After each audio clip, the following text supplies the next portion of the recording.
La menace qui prend la 6e place du classement est peut-être l'une des plus grandes pour l'humanité et tous les êtres vivants peuplant notre planète. Le changement climatique provoqué par l'homme.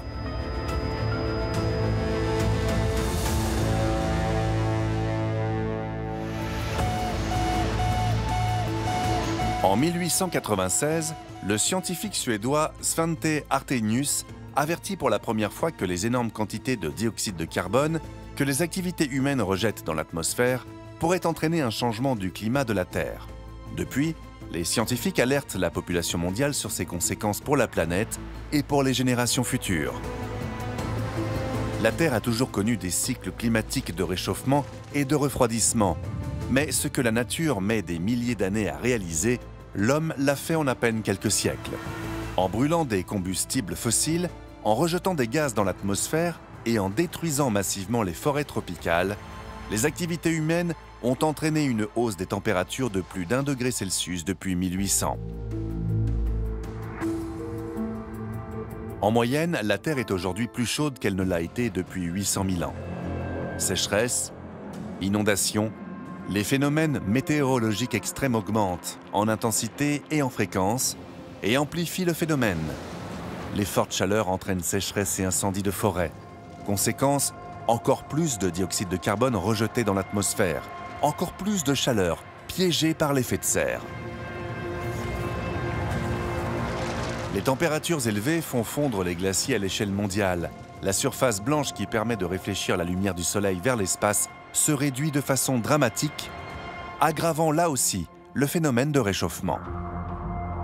Avec la fonte des glaces, le niveau des océans monte et de nombreuses îles sont menacées par les eaux. 6 des îles Salomon dans le Pacifique Sud ont déjà été submergées et les autres semblent déjà condamnées. Des eaux plus chaudes entraînent plus d'évaporation et donc plus de précipitations. Sur des terres desséchées, le phénomène conduit à des inondations de grande ampleur qui détruisent les habitations et réduisent les terres cultivables. Aujourd'hui, le constat est sans appel, le changement climatique s'accélère. Si rien n'est fait pour le ralentir, les calottes glaciaires continueront à fondre et le niveau des mers pourrait augmenter de 70 mètres. La moitié des terres de la planète sera engloutie sous les eaux. Si ce scénario catastrophe venait à se réaliser, les conséquences pour l'humanité seraient terribles. Car au fur et à mesure que notre territoire se rétrécira, nos ressources diminueront elles aussi. Les pénuries de nourriture et d'eau potable rendront notre mode de vie actuel complètement insoutenable. Et l'espèce humaine pourrait bien être menacée par une réaction en chaîne qu'elle a elle-même déclenchée. Des mesures peuvent être prises pour ralentir le rythme du changement climatique, mais la plupart des dommages sont déjà considérés comme irréversibles. Selon les meilleures estimations, d'ici 2100, un tiers de tous les glaciers auront fondu et un quart de toutes les espèces auront disparu. Ce ne sera pas la fin de la planète Terre. Mais compte tenu de la rapidité avec laquelle le changement s'opère, cela pourrait signifier la fin de l'ère des mammifères et le début d'un monde totalement nouveau.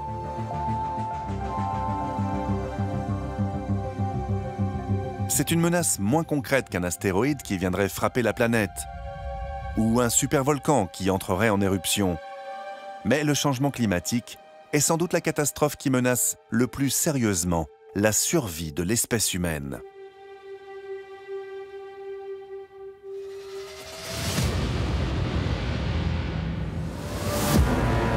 Après le réchauffement global, explorons à présent une menace invisible et microscopique, les virus et la menace d'une pandémie qui prend la 5e place de notre classement.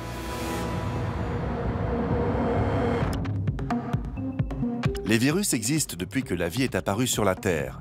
On estime qu'il y a plus de virus sur notre planète que d'étoiles dans l'univers.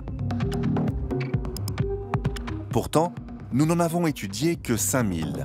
Parmi eux, seule une infime partie peut être transmise à l'homme et une partie encore plus infime peut nous rendre malades ou pire, nous tuer.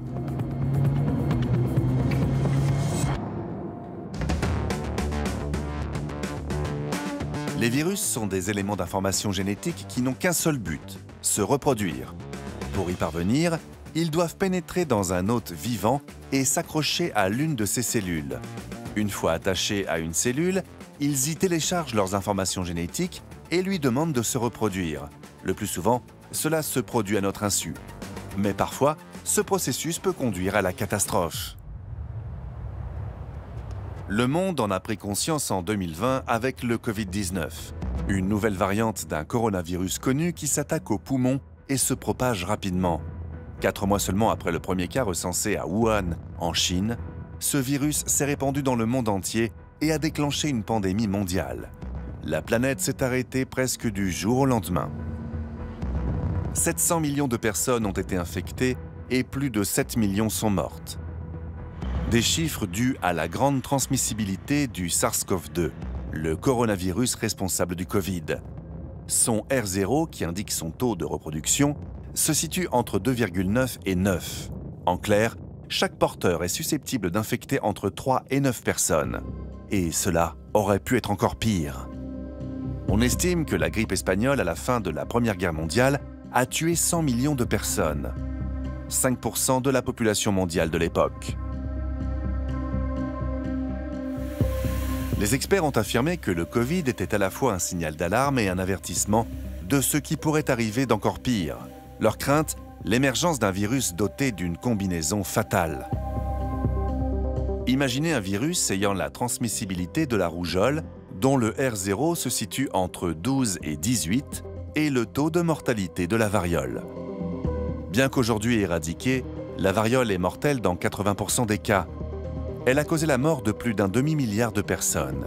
Si un virus de ce type venait à se répandre, le monde sera confronté à un choix terrible: se confiner ou risquer la mort de milliards de personnes.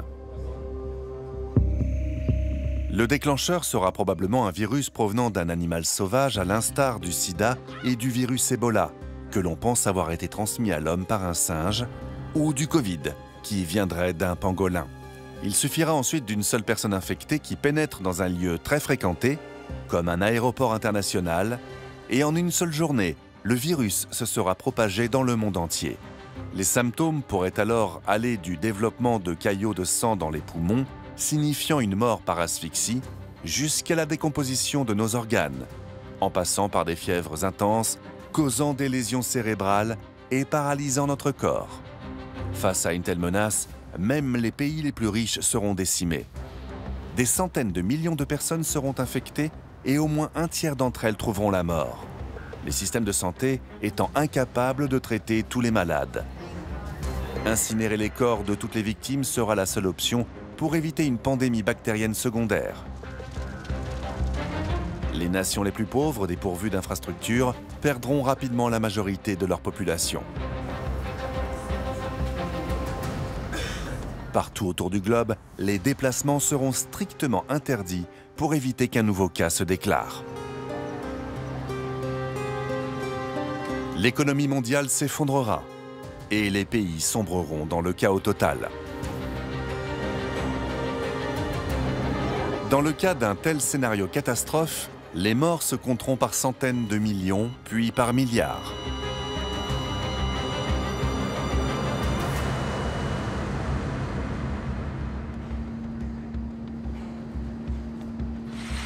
Et s'il s'agissait d'un virus complètement nouveau, le développement d'un vaccin pourrait prendre plusieurs années. Une période longue, au cours de laquelle l'espèce humaine devra se battre pour sa survie. Aujourd'hui, nous sommes mieux préparés à affronter une éventuelle pandémie. Mais comme l'a démontré le Covid, les virus représentent une véritable menace sur nos sociétés modernes. Et le prochain pourrait bien changer à jamais le destin de notre espèce. La nature pourrait, quant à elle, bénéficier d'un avantage considérable. Il est extrêmement difficile pour les virus de se transmettre d'une espèce à l'autre. Si l'humanité venait à se confiner, les espèces animales et végétales pourraient reprendre possession des lieux abandonnés par les hommes. La pandémie du Covid-19 a eu un impact positif sur les émissions de gaz à effet de serre et donc sur le changement climatique. Nul ne sait quel sera l'impact d'une pandémie plus longue et plus grave.